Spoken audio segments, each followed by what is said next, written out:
원희룡 국토교통부 장관이 극대노를 했다는 이야기를 제가 2번 여러분들에게 말씀을 드렸는데 그 내용을 보고 있으면요. 이게 시장이 비정상적으로 돌아갈 때마다 극대노를 한다. 그런 분위기예요. 원희룡 국토교통부 장관도 그랬잖아요. 가장 최근에 극대노를 한 게 호반, 그죠? 호반 건설에서 벌떼 입찰을 했던 것 때문에 이게 공정성이 훼손되는 것 아니냐. 이렇게 해서는 안 된다. 지난 10년치를 다 조사해서 이거 바로 잡아라. 이렇게까지 이야기할 정도로 난리도 아니었거든요. 그런데 윤석열 대통령도 사실상 극대노라는 게 과격하게 크게 화를 낸다는 뜻입니다. 왜 윤석열 대통령이 크게 화를 내느냐 이겁니다. 재정지출 중독은 미래 세대를 약탈하는 행위다. 이렇게 말입니다. 국무회의에서요 아주 강하게 질타를 했습니다. 그만큼 말입니다. 재정 중독에 대한 이야기를 하고 있는 겁니다. 여러분 왜 이런 말이 나왔느냐. IMF가요 앞으로 국가 부채가 가장 많이 늘어나는 나라를 꼽았는데 앞으로 5년 동안 무조건 대한민국이 1등이라는 거예요. 무조건 대한민국이 1등. 뭐 어떻게 생각하면 최악이라고 이야기할 수가 있죠. 최악이라고. 어느 정도 1등이냐. 여러분 이거 한번 보세요. 2020년 GDP 대비 일반 정부 부채 비율이 48.7%였습니다. 그런데 2027년이 되면요. 지금 57.8%가 되는 거예요. 9.1%포인트가 늘어난다. 이렇게 IMF는 대한민국을 콕 집어서 경고했습니다. 이 과정에서 윤석열 대통령이 보고를 받으니 이게 놀라고 기가 막히고 진짜 왜 이런 일이 벌어질까 그렇게 생각을 할 수밖에 없잖아요. 실제로 여러분 다른 나라하고 비교해 볼까요? 전 세계 1등입니다. 다른 나라하고 비교해 보면 대한민국 9.1% 늘어나고요. 2020년 대비 2027년의 부채 비율이 말입니다. 영국이 7.4%, 일본이 2.8%, 미국은 0.5%나 늘어납니다. 그러나 프랑스는 마이너스 0.5%로 줄어들고요.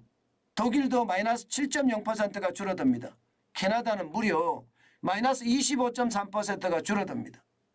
OECD라고 이야기하는 선진국 클럽의 평균도 8.3%포인트입니다. 그런데 대한민국은요? 9.1%예요. 9.1%. 이게 난리도 아니죠. 정부 부채가 갑자기 이렇게 앞으로 늘어난다는 건 충격적이라는 이야기입니다. 그러니까 청와대도요. 청와대가 아니죠. 요즘 대통령실이죠. 대통령실도 발등에 불이 떨어진 거예요. 그러면서 내년 예산을 진짜 면밀히 검토한다는 게 면밀히. 인기가 떨어지더라도 예산 구조조정해야 되겠다. 이렇게 나오는 겁니다. 국민들에게 돈 퍼주는 거 줄이겠다는 이야기예요. 여러분 이 그래프에서 딱 느끼는 거 없습니까? 영국을 보세요. 영국 7.4%잖아요. 영국 병이라고 여러분들 들어보셨죠? 이게 요람에서 무덤까지라는 복지정책을 내놓으면서요. 영국이 퍼주기 시작했어요. 그러다가 영국이 폭삭 망하고 그나마 그 영국병 요람에서 무덤까지라는 그 복지병 이것을 고치려고 대처가 엄청나게 노력을 해서 나름대로는 많이 고쳤습니다만은 다시 영국병은 도지고 있거든요.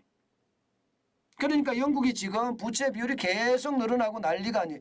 지금 어떻게 생각하면 이 지표로 봤을 때는 최악의 선진국인 영국을 대한민국이 닮아가고 있다는 거예요. 대한민국이 닮아가고 있다. 야, 이것은 여러분 어떻게 생각하면 진짜 충격적이라고 저는 생각이 들어요. 충격적이라고. 이런 상황에서 말입니다. 윤석열 대통령이 극대노를 하지 않았다는 건 그것도 이상하죠. 게다가 말입니다. 예, 이 국채라고 하죠. 국채가 상환하는 걸 보니까 이것도 막 화가 막 치밀어 오르는 겁니다. 왜? 여러분 이거 한번 보세요. 2017년 문재인 정부 출범 당시에 5년간 갚아야 할 국고채 채무가 166조였습니다. 그런데 2022년 윤석열 정부가 출범할 당시는요. 373조 6,357억 원. 무려 말입니다. 125.1%가 늘어난 수치고요. 207조 6,357억 원이 늘어난 수치입니다. 그만큼 말입니다. 문재인 정부 때 채권 발행을 엄청나게 했다는 거예요. 엄청나게. 5년 동안 국고채를 갚아야 될 게 문재인 정부 때는 166조밖에 안 됐어요. 그러니까 박근혜 대통령이 굉장히 경제를 잘 챙긴 거죠. 나라 부채를 잘 막고 선전한 거죠. 그런데 문재인 정부 때는 마구마구 국채를 발행한 거예요. 국채를. 쉽게 말하면 여러분 빚내서 지금 도박했다는 저는 그런 생각밖에 안 들어요. 아니 여러분 전 세계를 보시라고요. 전 세계를. 특히 말입니다. 미국의 연방대법원 한번 보세요. 연방대법원. 미국 연방대법원은요. 이 진보 세력과 우파 세력, 보수 세력 같이 있습니다. 진보 세력이 더 많습니다. 진보 세력이. 그런데요. 의사결정을 할 때는요. 이념 위에서 놀았습니다. 다시 말해서 이념으로 의사결정을 하지 않았다는 뜻이에요. 법리로 결정했다는 뜻이 법리로. 참 제가 뭐 미국을 칭찬하자고 이야기는 하는 건 아니지만 그런 합리적인 생각, 객관적인 판단 얼마나 멋지습니까? 이념의 논리보다는 국민이 우선이라는 거 아니겠습니까?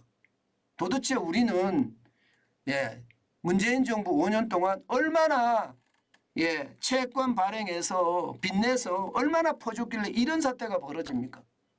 참 안타깝죠. 진짜 안타깝죠. 윤석열 대통령이 어떻게 생각하면